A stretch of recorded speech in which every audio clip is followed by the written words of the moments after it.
से समझ में आएगा कि अदब किसको कहते हैं, तरीका किसको कहते हैं, कैसे लोग बुजुर्गों के सामने रहना चाहिए, कैसे व्यवहार करना चाहिए। उनकी मर्जी को समझना सबसे बड़ी चीज होती है, वरना बाकी सब ठीक है। लेकिन ये बुजुर्गान इतने बड़े शक्तिशाली महापुरुष रहे हैं कि इनको फकीरों के फकीरों ने भी माना है। इसलिए इसको साधारण समझ करके नहीं जाना चाहिए और ऐसा कुछ भी नहीं करना चाहिए जो उनकी मर्जी के विरुद्ध हो। ये सबसे बड़ी चीज है। देखिए, अभी आप लोगों ने खरे साहब का जीवन पूरा भंडारा किया, तो खरे साहब जब हजरत अहमद अली खां साहब जिनकी मज़ार कब्रिस्तान पर थी, कब्रिस्तान में है वो, आप लोग कई बार जा चुके हैं। खरे साहब थे, उनके साथ उस जमाने के माने गए एक्सेप्टेड संत थे आदरणीय भल्ला जी साहब और आदरणीय मल्होत्रा साहब, जो चचा जी की फालिज गिरने के बाद हाथ मुंह धुआना, कुल्ला कराना, उनका नित्य क्रिया कराना, उनके साथ घर द्वार छोड़ करके पड़े रहना और जरा जरा सी बातों को देखना और समझना, ऐसे ऐसे लोग उस समय थे जब वो हजरत अहमद अली खां साहब के पास गए थे। और हजरत अहमद अली समय के बारे में हमारे आदरणीय खरे साहब कहते हैं कि हम सबसे नए थे, इसलिए हमको विशेष घबराहट थी कि कहीं अदब के मामले में कोई हमसे गलती न हो जाए। और उस गलती में उन्होंने कुछ चीज़ों का जिक्र किया, जैसे गंदी हवा निकल जाना, ये होना वो होना, यानी पेट साफ ना रहना, और ऐसी कई चीजें उसको दुश्मनी थी जिसको अपने काबू में नहीं आदमी रख सकता है। वो कहते हैं कि हमको इसका भी खौफ था कि हमें ऐसा भी कुछ न हो जाए हमारे के द्वारा, क्योंकि ये देखो दो तरीके के बुजुर्गान होते हैं, एक जमाली होते हैं और एक जलाली होते हैं। आप समझ रहे हैं? एक ऐसे ही बुजुर्ग के पास एक बार महात्मा रामचंद्र जी साहब, महात्मा चचा जी महाराज और लोग गए थे इक्का के द्वारा, और वहाँ कुछ थोड़ी सी अदब के मामले में किसी भाई से कुछ गलती हो गई थी, तो उन्होंने इक्का पलट दिया था। ये उसकी कथा है कि वो इक्का एक्सीडेंटल नहीं था जिसमें चचा जी महाराज का हाथ टूट गया था, वो उन बुजुर्ग की जलाल था। जलाल के माने आपे के बाहर में जरा सा बेअदबी हुई तो उन्होंने कर दिया। समझ गए आप? मैं भी एक आध उदाहरण भी आप लोगों को बताऊंगा जिससे आपके समझ में आ जाएगा। और वो टांगा पलट गया था और उसमें चचा जी महाराज का हाथ टूट गया था, और उसके बारे में बाद में लाला हुजूर को नाराजगी महसूस हुई कि ये क्या तरीका है कि कोई इबादत के वास्ते आ जाए, मामूली सी गलती हो जाए या फिर पलट दीजिए ऐसी विद्या। तो अब लाला जी ने कहा था कि अब आइंदा इनके पास ये विद्या नहीं रहेगी, इनसे ये ले ली जाएगी। तो इस तरीके की स्थिति होती है। इसी तरीके से हम आपको बताते हैं कि आपके कॉलेज के पीछे साहब मीना साहब की बाजार है। साहब मीना साहब जो है वो हजरत और क्या नाम है जो वहाँ राजस्थान या जयपुर में चिश्तिया खानदान के हैं, और उनका क्या नाम है,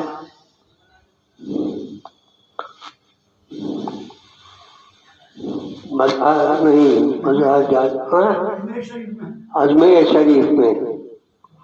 अजमेर शरीफ में जब लाला जी और चचा जी गए थे दर्शन करने के लिए, तो पुरानी पुस्तकों में ये भी लिखा जाता है कि हजरत स्वयं उनका अगवानी करने आए थे और उसके बाद उनको पहुंचाने गए थे, जबकि वो स्वयं नहीं गए थे।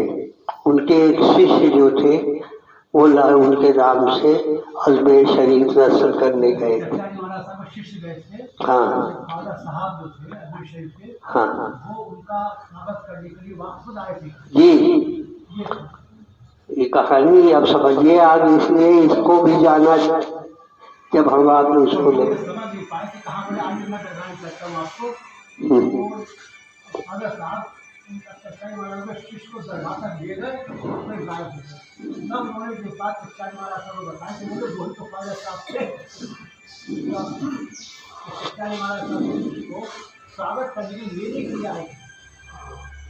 आप समझिए, इसको समझे तो किताब में लिखा भी है। हमने पुरानी, उसका कारण है कि मेरा एक सौभाग्य था। बहुत छोटे थे जब दादाजी की सेवा में थे। हमारे सिलसिले के पुराने साथी लोग जो थे वो बुढ़े हो रहे थे, तो कुछ कई बुढ़ों ने अपनी सारी किताब उठा मेरे से पुष्ट कर दी थी कि ये तुम संभालो, तुम्हारे काम आएगी। तो अब भी रखे, उसमें से बहुत सारी उसको हमने फाइल करा रखा है, लेकिन ज़्यादा पढ़ने में मेरी अकल नहीं लगी। पढ़ा है कभी कदा, लेकिन रखी है सब। कभी किसी को मौका होगा तो लेके आप पढ़ भी सकते हैं। तो चचा जी के शिष्य, उनका नाम कोई ठाकुर कोई करके है, वो अजमेर शरीफ गए थे। और अजमेर शरीफ जो है चिश्तिया खानदान में वक्त की बादशाहत की स्थान है। इनको कहते हैं कि वक्त के बादशाह हैं वो, उनकी बगैर मर्जी के कुछ भी नहीं हो सकता। तो वो अजमेर शरीफ गए थे और उन्हीं के शिष्य हैं ये आपके मेडिकल कॉलेज के पीछे हजरत मीना साहब रहमतुल्लाह अलैह। उनके ख्वाजा साहब के दर्शन के लिए जब मुसलमान लोग जियारत के लिए जाते हैं तो पहले वो यहाँ आकर के दरगाह पर मीना साहब के यहाँ इजाज़त लेते हैं। ये तरीका बना हुआ है कि जितनी जियारत की ट्रकें जाएंगी वहाँ बसों में लद लद करके मुसलमान जाते हैं ख्वाजा साहब के दर्शन के, लेकिन वो पहले आते हैं हजरत मीना साहब मज़ार शरीफ पर, और यहाँ से इजाज़त लेकर के ये लोग ख्वाजा साहब जाते हैं और उनकी मुरादें पूरी होती हैं। इन्हीं जो हजरत मीना साहब हैं, इनके बारे में मुझको एक कथा एक जगह पढ़ने को मिली थी। वो क्या थी, अकबर बादशाह जो थे उनको उनकी कोई औलाद नहीं थी शुरू में। बाबर के बाद हुमायूं और हुमायूं के बाद अकबर बादशाह जो आए हैं तो उनकी औलाद नहीं थी। तो वो औलाद मांगने के वास्ते हजरत मीना साहब के पास आए थे और हजरत मीना साहब जो हैं इनसे मुलाकात करने से चाहरा इनकार कर दिया था। निकले ही नहीं, इजाज़त ही नहीं दिया कि आप आकर के मेरे सामने आप हो सकते। तो इन्होंने 3 दिन तक अकबर बादशाह जो था वो यहाँ बाहर पड़ा रहा, लेकिन हजरत मीना साहब का दर्शन नहीं करने पाया। तो उसने किसी प्रकार से अकबर बादशाह ने उनको एक खत लिखा और किसी तरीके से उनके पास भेजा कि हजरत हम आपके दरवाजे पर हिंदुस्तान के बादशाह होने के नाते 3 दिन से यहाँ पड़ा हूँ, एक ख्वाहिश लेकर के हमारे औलाद होनी चाहिए, इतनी बड़ी रियासत है। लेकिन आप हैं कि आप मुझसे मिल ही नहीं रहे हैं। फकीर के बादशाह के बाद फकीर को होना चाहिए या फकीर के बाद बादशाह को होना चाहिए, यही क्रम है। लेकिन आप हैं कि जो हमसे मिलना ही नहीं चाहते। 3 दिन से मैं पड़ा हुआ हूँ सब काम काज छोड़ करके। तो उधर से जवाब आया, फकीर का बहुत बड़ा रुतबा होता है, दुनिया की सब चीज छोड़ करके जो पाता है वो पाता है। तो फकीर जो है उसका अपना रुतबा होता है। तो जब अकबर बादशाह का वो खत उनके पास पहुंचा तो उन्होंने उसी में उल्टे लिख करके वापस कर दिया कि बेशक दुनियावी कुत्तों से इसी तरीके से बच के रहना चाहिए, दुनियावी कुत्तों से इसी प्रकार बच करके रहना चाहिए और ऐसे इसमें कोई चीज गलत नहीं हो रही है। तो अकबर बादशाह जो है उसके लिखने के बाद भी 3 दिन तक यहाँ पड़ा रहा। उसको तैश नहीं आया, उसको गुस्सा नहीं आया, उसको नाराजगी नहीं हुई, बल्कि उसने कुछ बात अपनी गलतियों को समझा होगा कि मैं दुनियावी कुत्ता क्यों कहा गया। वो इसके बावजूद यही पड़ा रहा कि महाराज आए हैं तो लेके जाएंगे, हम आपके भक्त भी हैं, हम बादशाह ही नहीं हैं। तब उन्होंने वहां से लिख के भेजा कि अच्छा तुम अजमेर शरीफ चले जाओ, तुम्हारी इच्छा पूरी हो जाएगी। और उसके बाद जहांगीर पैदा हुआ। ये कहानी फकीर जहां इतिहास होता है उसकी कहानी मैंने पढ़ी थी कि ऐसे ऐसे बुजुर्गान हुए। और इनकी भी आप बुजुर्गान का बतावें कि ये हजरत आपके बिजमोहन लाल जी साहब भोगांव शरीफ वाले मौलाना साहब को मानते थे। उन्हीं के हिसाब से उनको सरस एक समय इस सिलसिले की सरपरस्त महात्मा बिजमोहन लाल जी को वो चाहते थे कि हमें दीक्षा करने की इजाजत के बजाय आप दीक्षा करिए। बड़े हुजूर महाराज के बाद ये चाहते थे कि आप बड़े हैं, आप ही सबकी दीक्षा करोगे। तो उन्होंने कहा लोग चाहते किसको हैं? तो इनको कहना पड़ा कि चाहते तो उनको, क्योंकि हम उनकी सेवा में लगे रहते हैं और ये लोग जो है वो आपको बुजुर्ग मान के सलाम करके अलग हो जाते हैं। इसलिए तो उनकी इजाजत है, इनको दी गई थी कि आप दीक्षा दे सकते हो। आप समझ रहे हैं?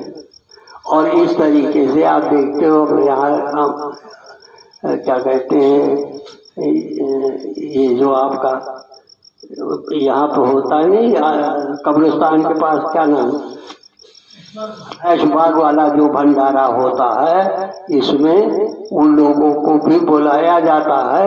और ये लोग वहाँ, जैसे हम लोग हुजूर महाराज का जलसा होता है तो हम लोग रायपुर तक जाते हैं, उसी तरीके से इन लोगों के यहाँ मजबूरी है कि सब लोग जो है भोगांव शरीफ दर्शन करने जाए। 25 दिसंबर को होता है। बच्चा हमसे कह देते हमारे यहाँ 13 तारीख को दादाजी वाला चलता है, मैं वो कह दिया, समझे आप? तो ये किस्सा चलता रहता है। और आज भी आपके ऐशबाग वाले जितने सत्संग के लोग आते हैं उनको तिलक नगर वाला भंडारा जो है उसके सब लोग जो हैं भोगांव शरीफ को ज्यादा मानते हैं, ना कि हम लोगों की तरह की राय। हम लोगों का डायरेक्ट ये मानते हैं, उनका डायरेक्ट ये मानते हैं। तो ये बारीक चीज है लेकिन है, और ये तरीका भी है। रूहानियत भी ऐसे नहीं मिल जाती है कि आप आइए प्रसाद चढ़ा दीजिए, दो पैसा करो, और कोई न तरीका सीखा, न कोई वसूल सीखा, न सिद्धांत सीखा, न दमड़ी भर का रियाज करते हैं। कितने सत्संगी भाई आते हैं जो शाम और सुबह की पूजा में नहीं बैठते, समझ गए, और चाहते हैं वो छप जाए। ऐसे कैसे होगा भाई? ईमानदारी की बात हो तो जाएगा।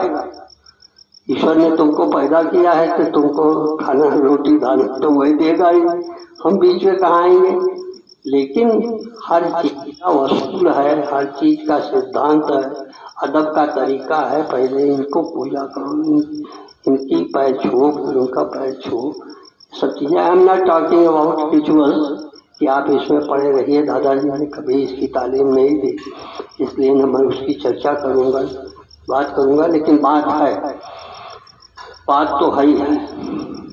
और इस तरीके से अकबर बादशाह को औलाद की इजाजत आपके यहाँ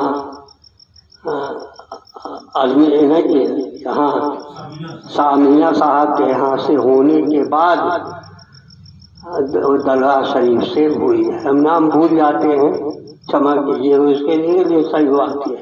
तो हर चीज का एक तरीका है, उस तरीके के हिसाब से चलना चाहिए। अकबर बादशाह जो है तुलसीदास जी महाराज के सभा में भी गया, सूरदास जी से भी मिला था। जितने हिंदू फकीरान हुए हैं, उस जमाने के भक्त हुए हैं, उन सबके पास वो मिलने गया है। हम एक बार आप लोगों को कहानी बताए हैं। संत रामदास जी महाराज थे।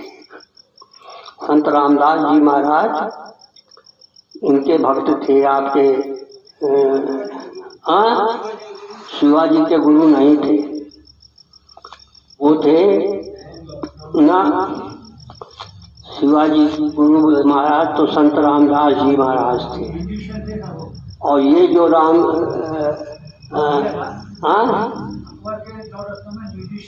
नहीं, वो म्यूजिशियन क्या चीज होती है? म्यूजिशियन से क्या होता है? रामदास जी के शिष्य जो थे वो थे, नहीं तोताराम नहीं, हमें नाम याद नहीं आ रहा है, लेकिन बहुत जवान पे बिल्कुल मौजूद है। वो जो थे वो इनके थे आपके इधर मलूकदास जी, फलाने ढवाके की जितनी लाइन हुई है, इनसे भी कोई अलग करके थे वो। तो वो उनका दर्शन करने अकबर बादशाह गया।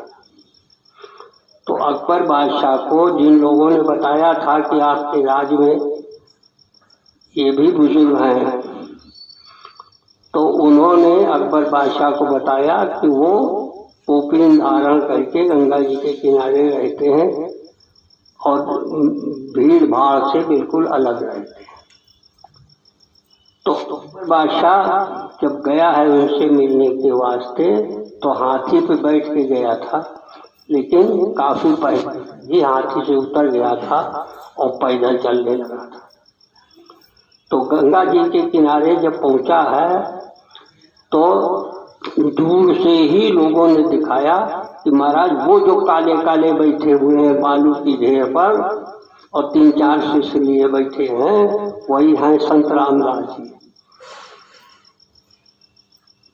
तो अकबर बादशाह चला तो जा रहा था नंगे पैर, लेकिन उसको ख्याल हुआ कि यही संत रामदास हैं जो कोपीन धारण किए बालू के ढेर पर बैठे हुए हैं, और इनके मुख्तसर से 4 लोग हैं इनके शिष्यों में से, और सब बालू को बैठे हैं और कुछ बता रहे, उनको बता रहे हैं यही रामदास है। तो जब उसको ख्याल आया तब उसका सर नीचा था, और जैसे ख्याल खत्म हुआ तैसे उसका सर ऊंचा हो गया था, और उसी समय उसने देखा कि एक दिव्य आसन है जिस पर एक दिव्य महापुरुष बैठे हैं, जगमग जगमग ज्योति हो रही है, और उनके सिंहासन में जितने रतन लगे हुए हैं, इनमें से कोई रतन हमारे खजाने में नहीं है। इनके सिंहासन कहीं जगह नहीं हुआ, मुख्तसर से 4 आदमी, तो जब अकबर बादशाह ने आंख उठाया तो उसने देखा कि एक दिव्य सिंहासन है, इस पर एक ज्योतिर्मय महापुरुष बैठे हुए हैं और उसमें इतने इतने रत्न लगे हुए हैं जितना मेरे उसमें नहीं है, और अपार भीड़ है, तन बदन की रखने की जगह नहीं। तो इस तरीके से अकबर बादशाह ने संत महात्माओं की बड़ी स्तुति करते रहा, इसलिए उसे आकर क्या करके चक्रवर्ती सम्राट बना और बहुत मानता था। हिंदू गुरु भी नवरत्नों में बीरबल जो थे वो हिंदू ही थे, इसी तरीके से और सारे लोग हाँ चिश्ती की दरगाह शरीफ पर उनके जूनियर हैं, ये आपके मेडिकल कॉलेज के पीछे जो है सामने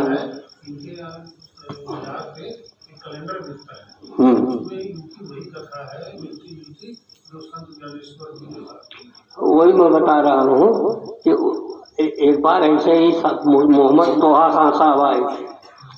मोहम्मद तोहा खान साहब हजरत मौलाना जो वहाँ के हैं उन्हीं की दरगाह शरीफ के थे, तो वो हमारे यहाँ थे, पूजन कराया और उसके बाद एक दिन रुके, शायद रुके या नहीं रुके, और उसके बाद उनकी शाहमीनाबाद के दरगाह शरीफ पर मुझे जाने का बैठने का मौका मिला था और वहाँ आपकी धर्मपत्नी गई थी और हमारी श्रीमती जी भी गई थी। नहीं, इन लोगों को वहाँ औरतों को ऊपर नहीं चढ़ने दिया जाता, उनको नीचे बैठा दिया गया था। उन लोगों को नीचे वो जहाँ से जीने के ऊपर चढ़ा जाता है वहाँ से नीचे बैठा दिया। मुस्लिम डिसिप्लिन है, वहाँ के फॉलो किया गया, ये लोग बैठे नहीं। और वहाँ और उनका जलाल की यह हालत थी, एक समय एक साहब के साथ ऐसे सत्संग हो रहा था और दूसरा आदमी इधर से इधर नांगने लगा तो धड़ाक से गिर गया। ऐसे इतना जलाल था, मजाक ऐसे नहीं है खेल तमाशा। तो ये सब कहानी है बुजुर्गों की। खैर इस सब चक्कर नहीं है, हम तो आपको लाला जी और चचा जी की बात बताते हैं जो बिल्कुल सहज रूप में आपको चाहे कोई डिसिप्लिन नहीं अपने गोद में बैठा कर खिला देने वाले हैं। चचा जी महाराज, अजब की चचा जी महाराज का आप समझिए, पहले ये असिस्टेंट स्टेशन मास्टर अपॉइंट हुए थे, सरकारी नौकरी थी, रेलवे में थे। ये जो फाका कसी हुई है लाला जी के यहाँ, 3 दिन से फाका हो रहा है और 7 दिन से फाका हो गया था, उसको सही करने का इंतजाम हो गया था। लेकिन एक दिन एक अफसर था, उसने कुछ लाला जी के बारे में अपशब्द कह दिया था, तो चचा जो कसरत करते थे उठा कर उसको पटक दिया था। और उसके बाद लाला जी ने कहा था, ये भी कहा था कि तुम नौकरी करने के लायक नहीं हो, तुम नौकरी करने के लायक नहीं हो, तुम छोड़ दो। और उसके बाद सारा जीवन लाला जी और चचा जी के घर की गृहस्थी को लाला जी ही मेंटेन करते रहे हैं। चचा जी महाराज तो केवल बाद में नकल वकल लिखने लगे तो आ गए, अर्जी नबीसी करना शुरू किया। अर्जी नबीसी क्या होती है? अपने अर्जी तुम नहीं लिख सकते, लाओ हम लिख देंगे, यही तो पैसा मिल जाएगा, ये अर्जी नबीसी है। तो अर्जी नबीसी करते थे, लेकिन उससे पैसा वैसा कम मिलता था। और ये आपके मुंशी चिम्मन लाल हुए थे, जो मुंशी चिम्मन लाल जी ने वो अर्जी नबीसी भी उल्टा सीधा करके छोड़ा देते थे और लाला जी उस पर अंदर से बहुत नाराज हुए थे। ये सब कहानी भी समझ लीजिए, बड़ी रोचक है। लाला जी साहब ने मुंशी चिम्मन लाल के ऊपर नाराज हुए और उन्होंने कहा तुमको ये विद्या देनी ही नहीं चाहिए, और जन्म का दुश्मनी हमारे भाई से निकाला है तुमने, हमने तो तुमको सुपुर्द किया था कि तुम इनको तालीम दोगे, तुम्हारे साथ रहेंगे। और बाद में एक और बात आज मुझको समझ में आई है वो हमारे भाई ये हैं सक्सेना जी, अरुण सक्सेना जी, माइनर इंजीनियर थे। इनकी हस्बैंड और ये दोनों जने यहाँ के बहुत मगन से आते हैं। अब कि आज उनकी धर्मपत्नी नहीं आई है, लेकिन वो आते हैं तो वो भी आते हैं। आज आपने एक भजन सुनाया था, मैं इतनी कहानी बताने के बाद बता रहा हूँ। वो भजन गुरु की भक्ति के बारे में था। वो भक्ति के बारे में मैं अनुरोध इनसे करूँगा कि वो भजन जरा फिर से गा दें, भाई लोग सुन लें।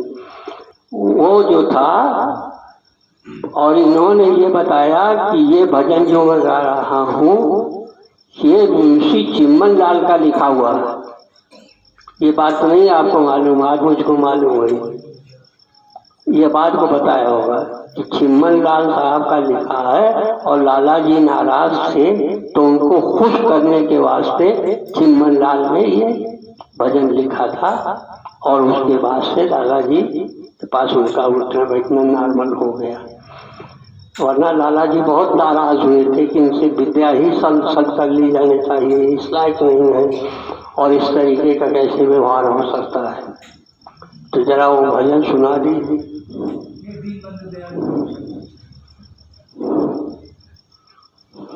गुरु बनना होगा। और उस समय मक्का वाले बाबा साहब ने ये तय किया था हमारे सब खुश करने के लिए भजन गाया गया है, तो हमारे गुरु बनना यही गाई जाएगी। और राजा में भी और डॉक्टर साहब में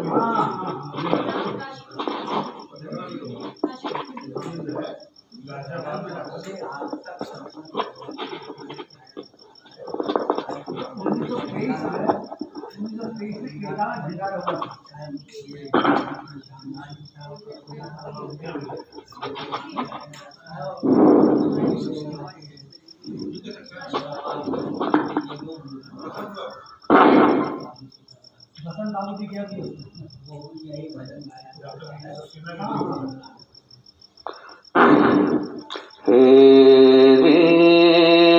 बंधु दयाल गुरु के ही भांत तब गुण गाऊं मैं।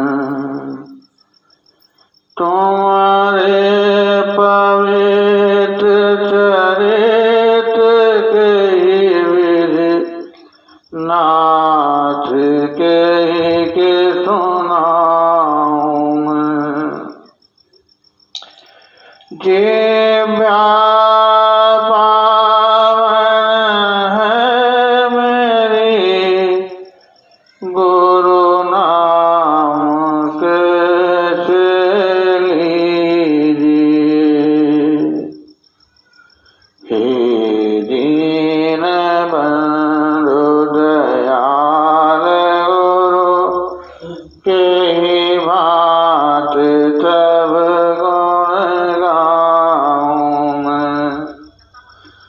तुम्हारे पवित्र चरित के विधि नाथ के सुनाऊं मैं। मन फंस रहा भव जाल में, भव पार प्रभु कर दीजिए। धन धान माया रूप है, क्यों कर निछावर कीजिए। संसार सागर में फंसा मन ध्यान कैसे कीजिए। तन कैसे अर्पण कर सकूं, ये तो महापापी अधम। धन धान और मन दीग गुरु तुमसे न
मैं हूँ पतित तुम पतित पावन, आसरा है आपका।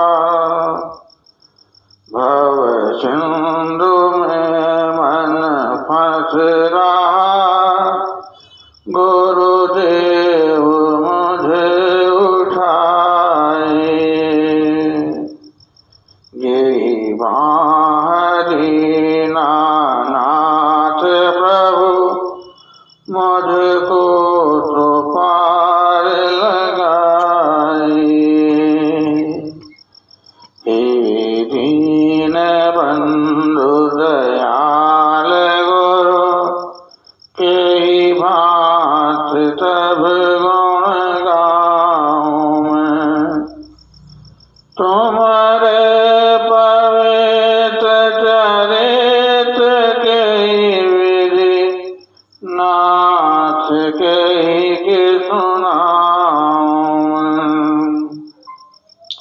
जो दीन हो चरणों पड़े, हे नाथ वे सारे तरे।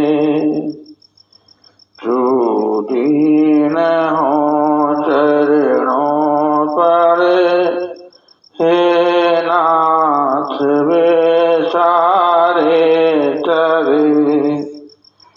तेरा भिखारी तुम बिना, प्रभु आसरा किसका करी। मैं दीन हूँ तुम दीन बंधु, मैं अधम तुम नाथ हो। मैं दीन हूँ तुम दीन बंधु, मैं अधम तुम नाथ हो। मैं हूँ अनाथ कृपा निधान, तो तुम अनाथों के नाथ हो। मैं हूँ अनाथ कृपा निधान, तो तुम अनाथों के नाथ हो। हे दीन बंधु दयाल गुरु, के भांत तब गुण गाऊं। तुम्हारे पवित्र चरित के विधि, नाथ के सुनाऊं। माता पिता सुत भात भाया, कोई साथ न जाएंगे। उस पाप कुंभी नरक में, कोई न हाथ बटाएंगे। तब सोच कर प्रभु शरण आया, अब ठिकाना है नहीं। तब सोच कर प्रभु शरण आया, अब ठिकाना है नहीं। बस पार कर दो मेरी नौका, कोई अपना है नहीं। हे दीन बंधु दयाल गुरु, के भांत तब गुण गाऊं मैं। तुम्हारे पवित्र चरित्र के विधि, नाथ के सुनाऊं। कलर है जो आज से कितने साल पहले? ये सब सन 23 में 1923 में जना दादा साहब एटा पधारे थे, तब लिखा बड़े बाबा साहब के घर एटा जाता, तो वहाँ भंडारा शुरू हुआ किया था। तो गुरु महाराज साहब मतलब इसी प्रार्थना को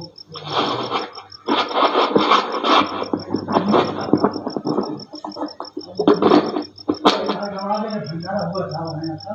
तो चिमनलाल साहब की बेटी आई थी भंडारे में, तो उनका आपसे ये प्रार्थना होती है तो हमारे बाबू की चिमनलाल साहब की बोली बोले अच्छा बस, तो हमारे मुझे बोले बोले हमें नहीं मालूम था ये बात।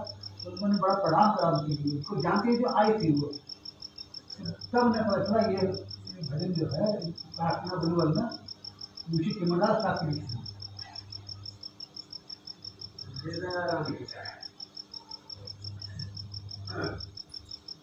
और सर एक चीज़ और है, तो आपने आज बताई थी सत्याजी महाराज साहब के शिष्य थे, बिहार से गए थे, मेरा फकीर ये बता दे तब मैं उनको मानूंगा। वो बिहार? हाँ बिहार गए तो मुझे निमाम भी मान लेगा।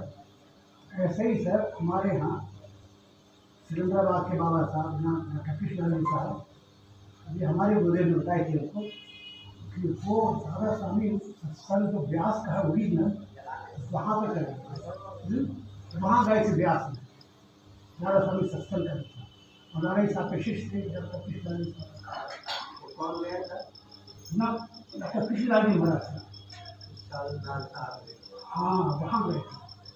तो जब वहाँ सत्संग में बैठे थे, सत्संग उठे तो एक ही वक्त थे राधा स्वामी सत्संग के व्यास साहब और नरो दादा जी महाराज साहब एक ही टाइम पे थे।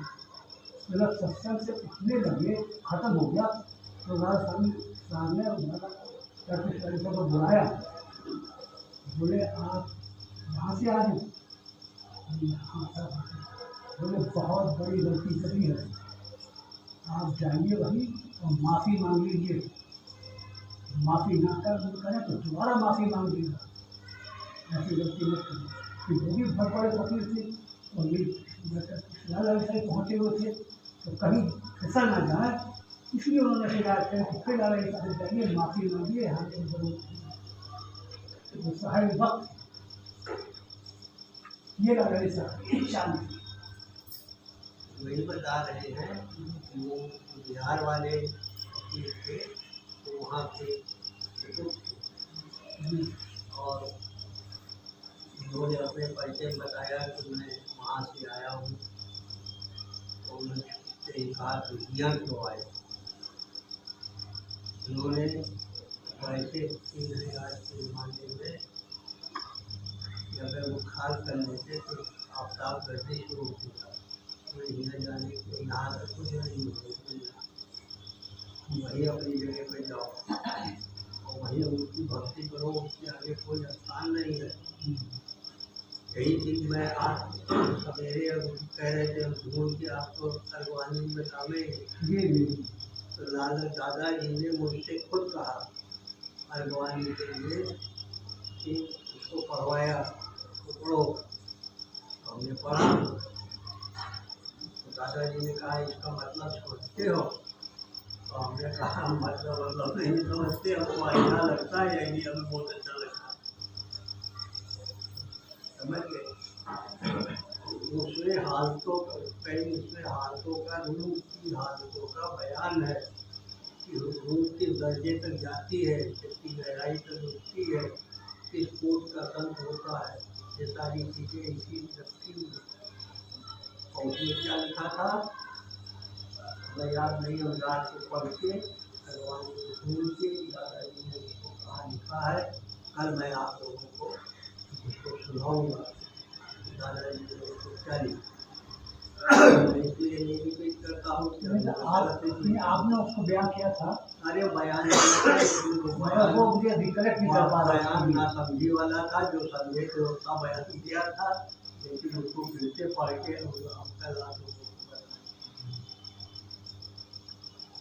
मोहब्बत की क्या है तो हमने भूल गए। दादाजी महाराज किसी को हद हो गई, तो आत्मा की उड़ान का हद है, इसके आगे मौत के बाद भी दर्जा होता है। बात मरने वाले कुछ मरते हैं तो मर जाते हैं, और उनका दर्जा होगा। जिंदा रहते हैं, आपकी आवाज़ सुनते हैं या आपका काम करते हैं, आप बैठे हो, सबको मुझे मालूम है कि दादाजी महाराज के काम पे कर दिया तो काम ऐसे हो गए। और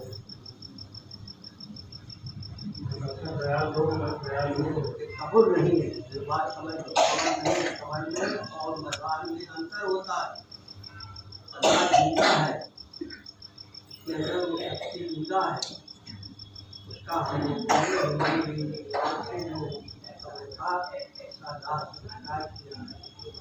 जो बची है उसको एक कर दिया, ये मजार हो गई।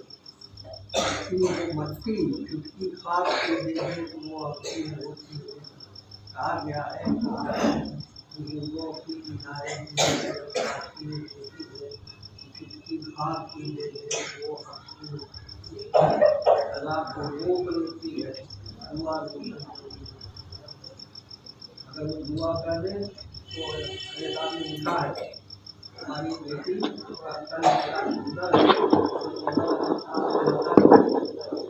हमारी बेटी का कल बड़ा है, वो मसीहतें तब्दील कर देती है।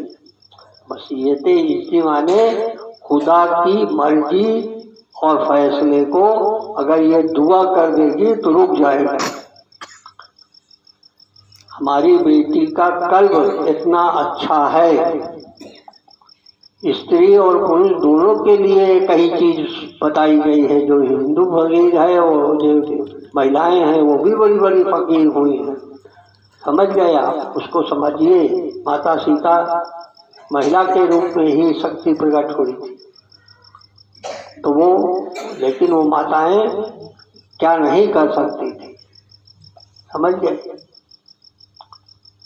तो इसी तरीके से हजरत ये आपके फजल अहमद खान साहब रहमतुल्लाह अलैह के की माताजी जो थी, उनको उनके पीर जो थे वो कश्मीर के सूफी थे।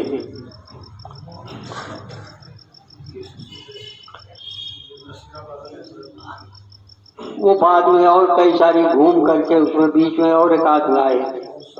जी जी, लेकिन वो यहाँ से लिख था और वो उनके लिए कहा गया कि मेरी बेटी का कल्ब इतना साफ है, हृदय दर्पण के समान भी है, तो वो दर्पण भी साफ है। कल्ब उसको कहते हैं, कल्ब आने हृदय के दर्पण के समान हो जाएगा और वो साफ रहेगा, तो कल्बी सफाई होती है। दादाजी महाराज ये सब तो चिलपुर नहीं समझता। पंडित हमारे सत्संगी भाई थे बाबूराम श्रीवास्तव जी, हुजूर महाराज के यहाँ सब लोगों को जाना था, तो दादाजी ने कहा तो भाई हुजूर महाराज के यहाँ चलने का समय तो हो गया। तो कहीं हाँ वो तो अब साफ फलाने तारीख को है, तो किस गाड़ी से चला जाए? कहीं उसी गाड़ी से चलेंगे जिससे हर साल जाते हैं। पता हो गया दादाजी का तरीका ही नोटिस बांटने का और मोबाइल चलाने का नहीं था, समझे आप। उनका था जो सामने बैठा है बस इसी से बातचीत हो गई। अब जो बैठा है उसकी जिम्मेदारी है सबको बतावे कि दादाजी फलाने गाड़ी से जा रहे हैं और चचा जी के यहाँ लाला जी के यहाँ इस गाड़ी से जाना था। दादाजी के समय ही नोटिस बांटने वाला खेल नहीं था। भक्त है तो उससे तो जरा सा हवा लगे तो चला लगे दौड़ा, सच्चा होगा तो, और अगर सच्चा नहीं होगा तो उसकी जरूरत ही नहीं है। तो ये खेल था। तो दादाजी के यहाँ बाबूराम जी ये आपसे दोस्ती हो गई, आप टिकट खरीद देते हो, तो आपने समझ लिया कि हमेशा खरीदते हो गए। तो फतेहगढ़ जाना था। फतेहगढ़ में जाने के लिए ये अपन गाड़ी पे तो बैठ गए और उसके बाद टिकट नहीं खरीदा। और उन्होंने कहा कि हमसे कहा ही नहीं तो हम टिकट कहाँ से खरीदते। इस तरीके की कुछ आपस में बात हो गई। अब गाड़ी में बिना टिकट बैठे थे, सब भाई लोग जा रहे थे, उसी में दादाजी उपस्थित थे, दादाजी भी उसी में उपस्थित थे। और इतने में टीटी आके सबका टिकट मांगने लगा। अब ये घबराए और भाग करके गए आप पास कि भाई हमारा टिकट खरीदे हो, कहीं तो आपने हमसे पूछा था। तो इनको अब ये सबके बीच में टिकट हो गए। टीटी चेक कर रहा है, समझे कि आज तो सबके बीच में दादाजी भी मौजूद है, सबके बीच में हम पकड़े जाएंगे और हमको उतार दिया जाएगा, ये सब होगा। तो इनको और कुछ नहीं समझ में आया, दादाजी के पास जाके दुबक के बैठे और दादाजी से धीरे से बोले, दादाजी सबका टिकट खरीदा गया है, हमारा टिकट नहीं खरीदा इन्होंने। अब इन्होंने फिर वही शिकायत की। तो दादाजी कहा, ये क्या जी, सफर करते हो टिकट हो। लेकिन उसके बावजूद उनकी दया कर दी। फतेहगढ़ में अब इनको टीटी आधे रास्ते में स्टेशन आया, आधा टिकट चेक करके उतर गया। तो इनके जान में जान आई कि कम से कम सबके सामने नहीं पकड़े गए। लेकिन ये फिर घबराए कि अभी तो लाला जी के यहाँ वहाँ गेट टांगना पड़ेगा। तो ये फिर दादाजी के पास ही चपके रहे। तो दादाजी सबको लेकर के फतेहगढ़ स्टेशन पर टिकट कुछ लोगों का दिए थे, वहीं जाके खड़े हुए, ये भी वहीं चिपके हुए थे। दादाजी ने टीटी से कहा कि ये हम सबका टिकट है, इनके पास टिकट है। समझ गए? दादाजी बहुत स्पष्ट थे, चाहे जो हो सकते बोलेंगे, इस तरीके वाले थे। है जी, ये कैसे हो सकता है? ऐसे कैसे सोचते हो कि भगवान आवेंगे तुमको माला पहनाने के लिए? ऐसे भक्ति करते हो? तो ऐसे डांट पड़ जाती थी हम लोगों को, ये कैसे, उधर क्यों ताकत है? तो वो हो जाता था। तो दादाजी ने कहा, ये हम सबका टिकट है, इनके पास टिकट नहीं है। और उसने इन्हीं के पीठ पे हाथ रखा और उसने कहा, तुम लोग क्यों भीड़ लगाए हो? बाहर कर दिया। तो ये के पास थी। तो ये टिकट का हाल ऐसे दादाजी के साथ घटा है। चलो भाई, बहुत सी दर्द की बातें हो गई, आप वो बताइए।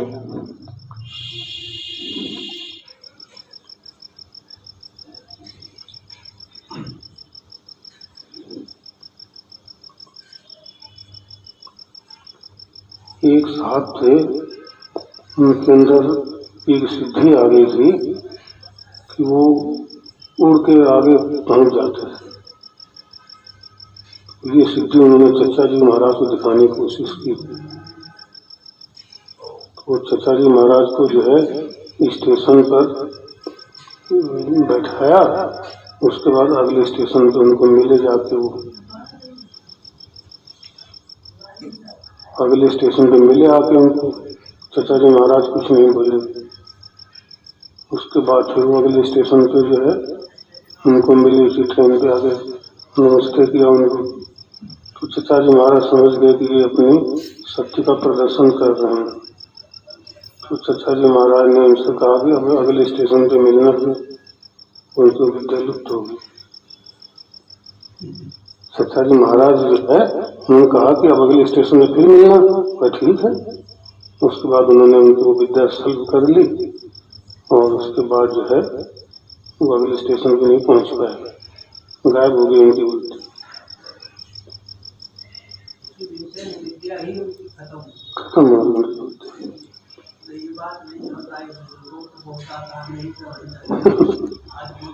वो उनको दिखा रहे हैं कि हम इतने बड़े काबिल हो गए, चचा जी महाराज को दिखा रहे हैं। तो उन्होंने कहा कि ठीक नहीं, विद्या इसके पास रहे ना, तो उसको सल्व कर लिया उन्होंने।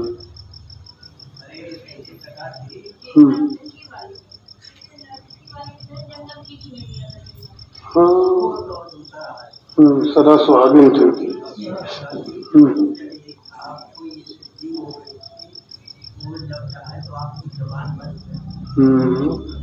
वो लाला जी महाराज के साथ था। नहीं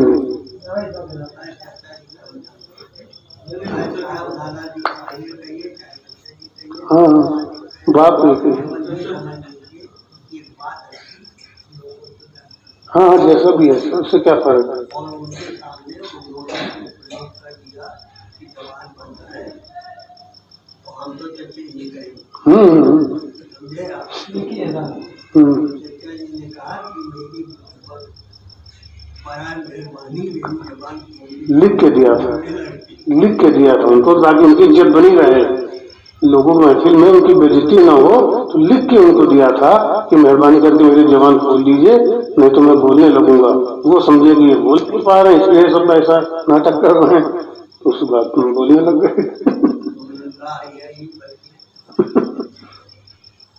अपने यहाँ के बुजुर्गों की बात हमको ज्यादा मालूम नहीं हमको। आज बहल साहब ने चचा जी महाराज के बारे में बड़ी रोचक कथा बताई।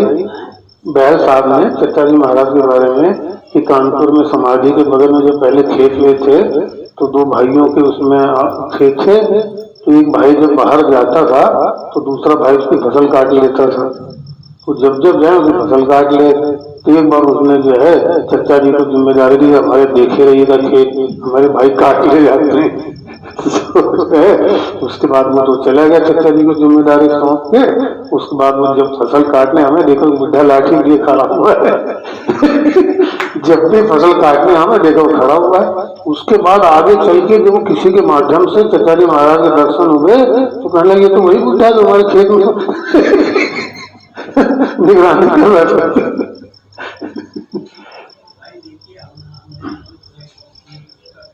जी जी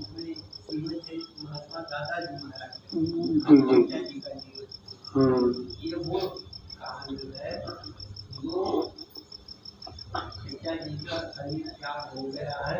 उसके बाद जो दादाजी महाराज और महात्मा मोहनलाल जी थे, ये दादाजी की और चचा जी का जीवन बड़ी पुस्तक में तैयार हुई। वो महात्मा मोहनलाल जी चचा जी का और लाला जी का जीवन चरित महात्मा मोहनलाल जी द्वारा लिखित चल रहा था।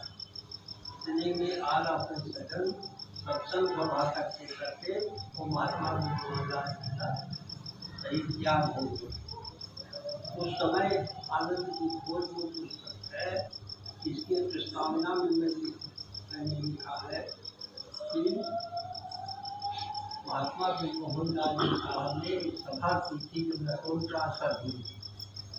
जब लखनऊ ट्रांसफर हुए थे तो महात्मा मोहनलाल जी ने एक गुप्त सभा रखी और उसमें ये संत पत्रिका जो कानपुर से प्रकाशित प्रकाशन होने था और उसको रिस्टार्ट करने का फैसला हुआ, इसमें लिखा हुआ पढ़ और उसमें इस संत पत्रिका का दादाजी महाराज संपादक बनाए गए और ये तो बैठे गुप्ता जी महाराज ने उनके पिताजी जो थे बाबू श्याम बिहारी साहब गुप्ता जी, ये उसके सरदार बनाए गए और हमारे सत्संग के बाबू राम जी ये सब डिस्ट्रीब्यूटर बनवाए गए। उसका उसकी कहानी मैंने लिखा। उसके बाद संत पत्रिका का फिर से दादाजी ने उसको शुरू किया था। जितना वो जानते थे उतना दादाजी ने इस पुस्तक में 3 लेखों में 4 लेख पुरानी संत पत्रिका में प्रकाशित हुई।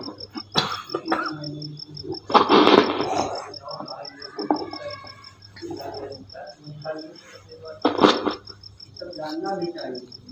ये जीवन चरित्र परम संत महात्मा रघुवर महाराज के नाम श्री चचा जी और ये लेखक इसके हैं पंडित हरिवंश त्रिपाठी हरि बागवानी गली चौक ये प्रकाशित हुई थी और उसके ऊपर दादाजी महाराज ने एक दादाजी ने वो मैंने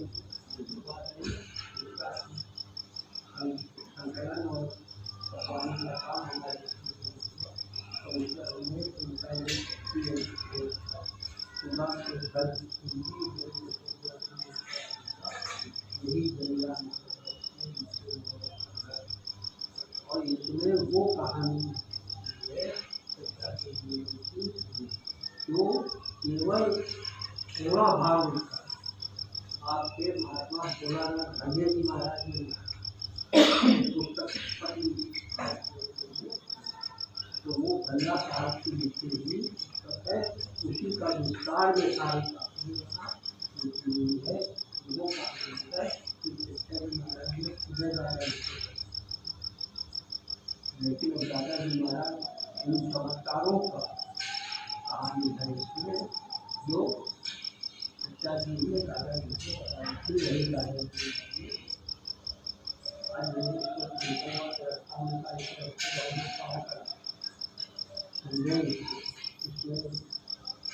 महात्मा भगवान जी का बताया हुआ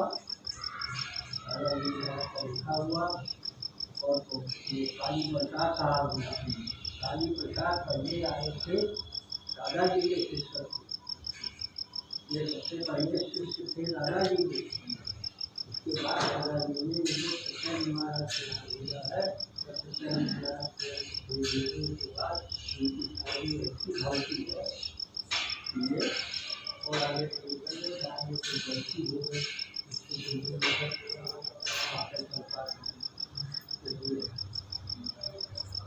देखा है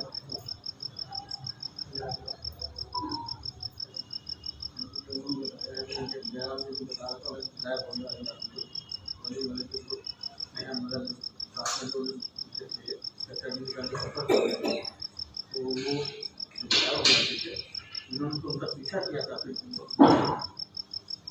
गुफा में कभी जाकर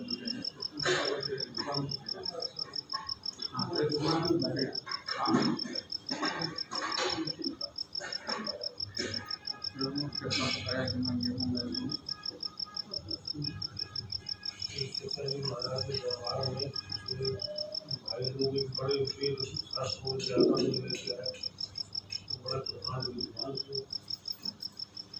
सत्याजी महाराज ने उनको मिलवाया और उनको दिखाई कि सत्याजी महाराज सामने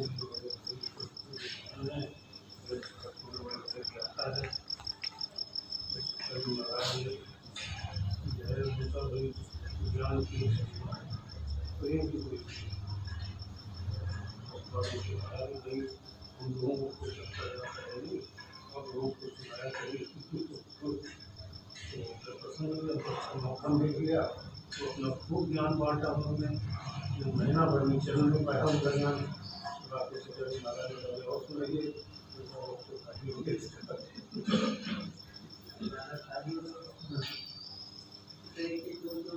आप बताते हो कि ऐसे दादाजी की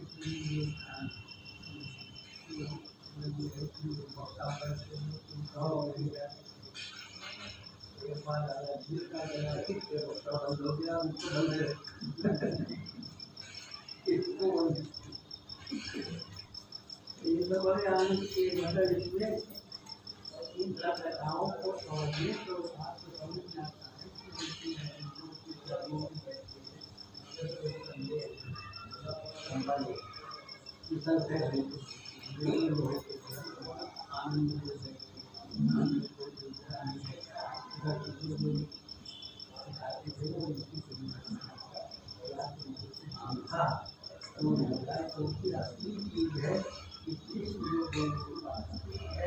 उसको ये विश्वास होना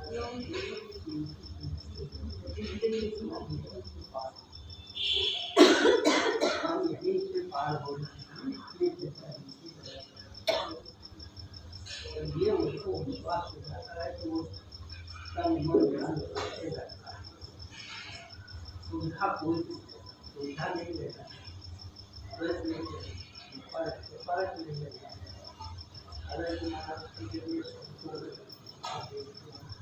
वो प्रेम मानते हैं और प्रेम का बहुत हुआ है बनता है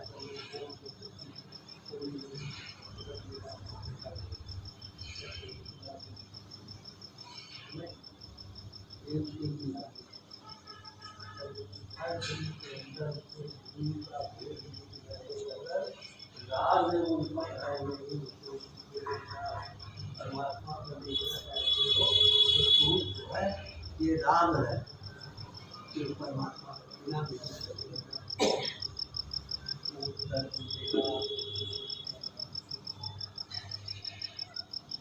राग को बताया है कि कोई बात राग कभी राग पर नहीं।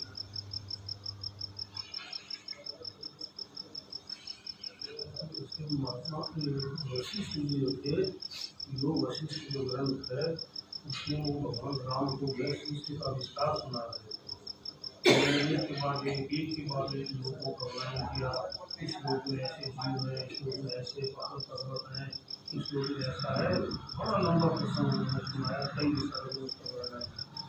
उसके बाद हमने कहा कि राम इसके आगे उससे ज्ञान मुझे नहीं एक बात है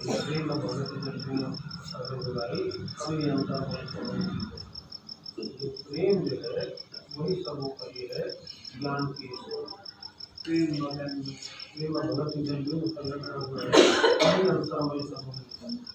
अंतर में ये मन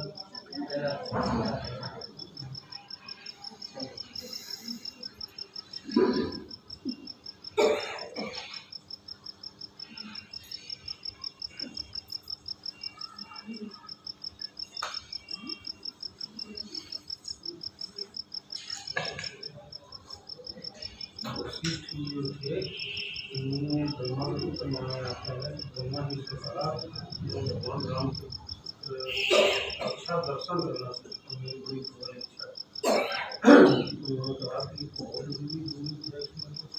अभी तो जो है पहले जो है सचिव के बाद द्वापर आता था, फिर त्रेता, फिर कलयुग। तो उन्होंने कहा कभी तो सचिव चल रहा है, फिर द्वापर आएगा, उसके बाद फिर जो है त्रेता आएगा।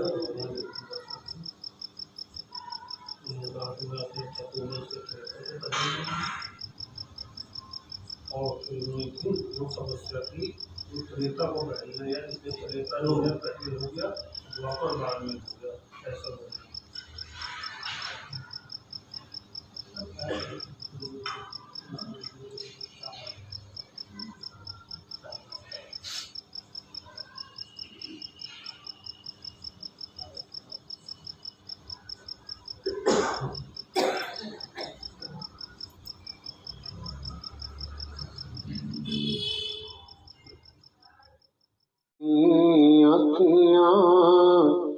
बचाई थी बहुत लेकिन निगोरी लड़ गई अखियाँ सखीरी बाके बिहारी से।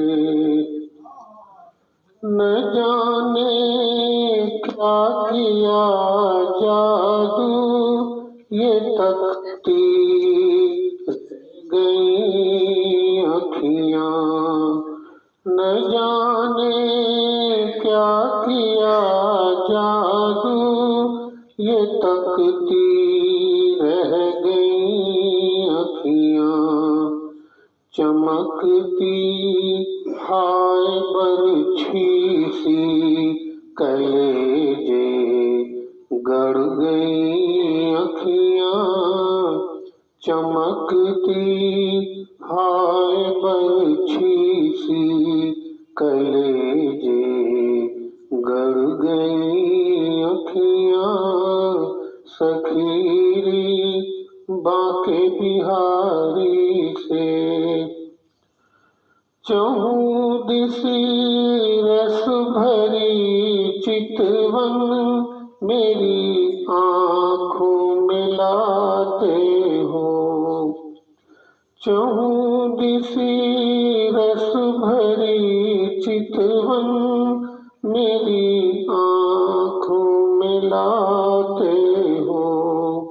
कहो कैसे कहाँ जाएं ये पीछे पड़ गई अखियाँ। कहो कैसे कहाँ जाएं ये पीछे पड़ गई अखियाँ सखीरी बांके बिहारी से। भले तन से ये निकले प्राण, मगर ये छवि न निकलेगी। भले तन से ये निकले प्राण, मगर ये छवि न निकलेगी। अंधेरे मन के मंदिर में मणि सी गड़ गई अखियां। अंधेरे मन के मंदिर में मणि सी गड़ गई अखियां। सखीरी बांके बिहारी से हमारी लड़ गई अखियां। बचाई थी बहुत लेकिन निगोड़ी लड़ गई अखियां। सखीरी बांके बिहारी से।